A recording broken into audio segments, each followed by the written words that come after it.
Morning students, here is a lesson number 4 essential for life, air and water. हमारी life में सबसे ज़्यादा most important क्या essential है? Air and water. And third one is food. So we know that air is present all around us. Air जो है हमारे आसपास सब जगह प्रेजेंट है। वी कैन नॉट सी और स्मेल एयर, हम उसे देख नहीं सकते, हम उसे स्मेल नहीं कर सकते, but can feel it's presence.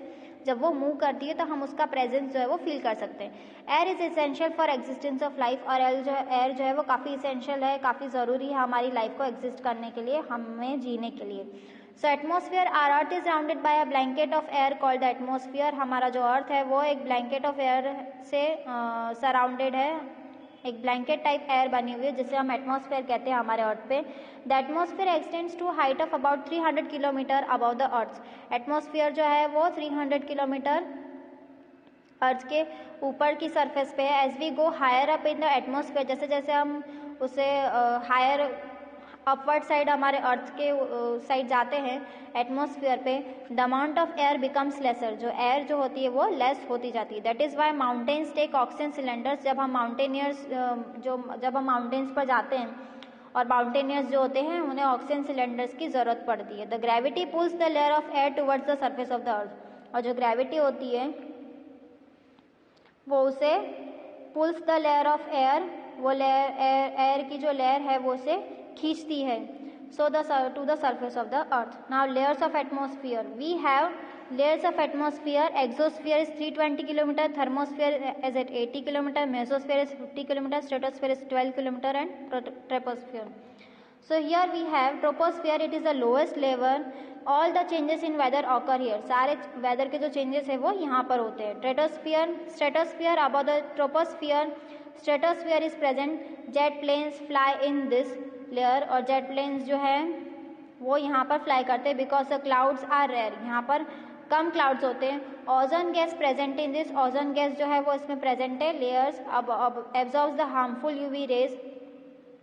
और ये हार्मफुल यूवी रेज को एब्जॉर्ब कर लेती है from the sun and prevents them reaching the earth surface. और उसे अर्थ सरफेस तक पहुंचने नहीं देती. This rays are dangerous and can cause I problem and skin cancer.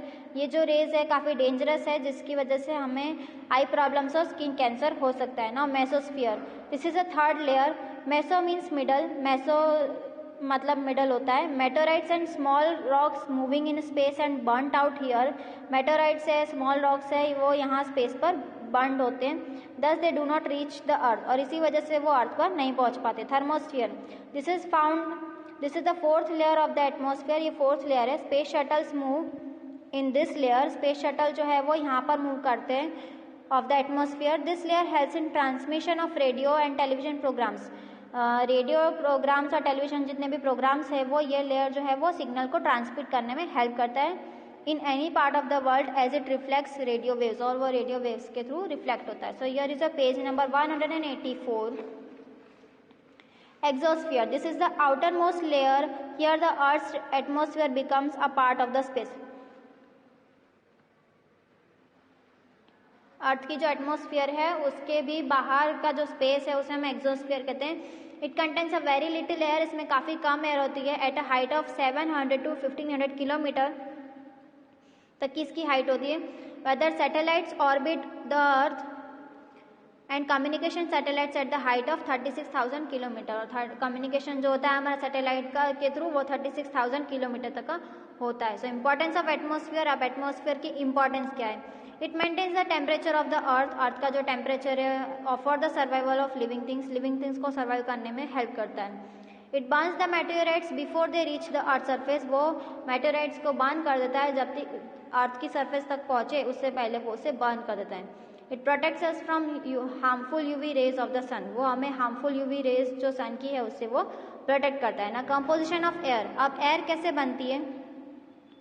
Air is a mixture of many gases. About 78% of nitrogen, 21% of oxygen, 1% of other gases like neon, argon, carbon dioxide and ozone are present in the air. It also contains water vapor and dust particles. उसमें water vapor और dust particles भी होते हैं. तो 78% का तो oxygen हो, 78% का नाइट्रोजन, 21% ऑक्सीजन और 1% में अदर गैसेस. ना oxygen, all the living organisms need oxygen for breathing, सारे लिविंग ऑर्गेनिजम्स को ब्रीथ करने के लिए ऑक्सीजन की जरूरत है।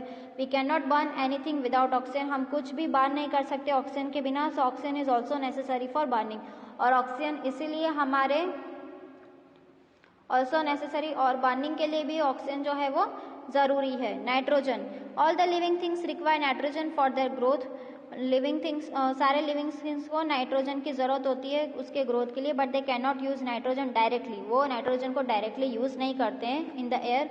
Most of the plants take nitrogen from the soil, काफ़ी सारे ऐसे प्लांट्स हैं जो नाइट्रोजन गैस को सॉइल में से मीन्स एब्जॉर्ब करते हैं।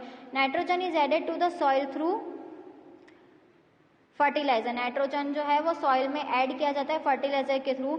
Animals get nitrogen from the food they eat, और एनिमल्स जो है वो उन्हें नाइट्रोजन मिलता है, जो खाना वो खाते हैं उसमें से उन्हें नाइट्रोजन मिलता है। Nitrogen does not support burning, nitrogen जो है वो बर्निंग को सपोर्ट नहीं करता है। ना carbon dioxide, green plants use carbon dioxide along with water in the presence of sunlight, green plant जो है वो कार्बन डाइऑक्साइड का यूज़ करते हैं वाटर और सनलाइट की प्रेजेंस में एंड क्लोरोफिल की प्रेजेंस से, और उससे वो अपना फूड बनाते हैं। This process is called photosynthesis, और उस प्रोसेस को हम क्या कहते हैं, photosynthesis. Carbon dioxide is also used in fire, carbon dioxide को भी हम फायर में यूज़ करते हैं, फायर एक्सटिंग्विशर में, to put out fire, fire से बचाने में। ना water vapour are formed by the evaporation of water and from oceans, water vapour जो होती है वो इवेपोरेशन की प्रोसेस है, ओशंस है, रिवर्स है, लेक्स है, उसके इवेपोरेशन की वजह से बनती है by the heat of the sun. The amount of water vapour present in the air is called humidity, जो वाटर वेपर जो प्रेजेंट होता है हमारे एयर में उसे हम ह्यूमिडिटी कहते हैं।